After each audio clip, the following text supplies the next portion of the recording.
देवराज सेव्यमान पावनां कृपङ्कजं व्यालयज्ञसूत्रमिन्दुशेखरं कृपाकरं नारदादियोगिवृन्दवन्दितं दिगम्बरं काशिकापुरादिनाथ कालभैरवं भजे भानुकोटिभास्वरं भवाप्तितारकं परं नीलकण्ठमीप्सितार्थदायकं त्रिलोचनं कालकालमम्बुजाक्षमक्षशूलमक्षरं काशिकापुरादिनाथ कालभैरवं भजे शूलटङ्कपाशदण्डपाणिमादिकारणं श्यामकायमादिदेवमक्षरं निरामयं भीमविक्रमं प्रभुं विचित्रताण्डवं प्रियं काशिकापुरादिनाथ कालभैरवं भजे भुक्तिमुक्तिदायकं प्रशस्तचारुविग्रहं भक्तवत्सलं स्थितिं समस्तलोकविग्रहं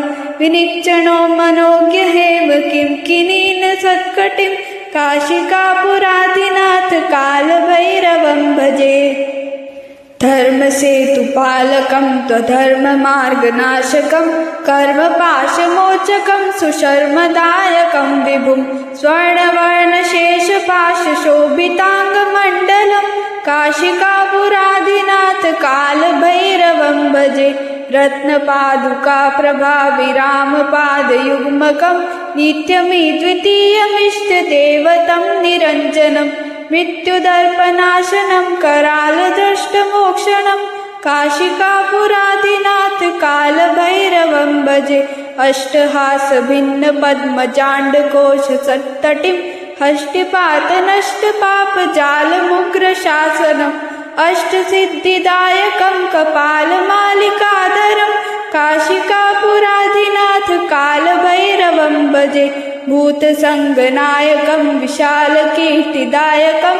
काशीवासलोकपुण्यपापशोधकं विभुं नीतिमार्गकोविदं पुरातनं जगत्पतिं काशिकापुरादिनाथ कालभैरवं भजे काशिकापुरादिनाथ कालभैरवं भजे काशिकापुरादिनाथ कालभैरवं भजे।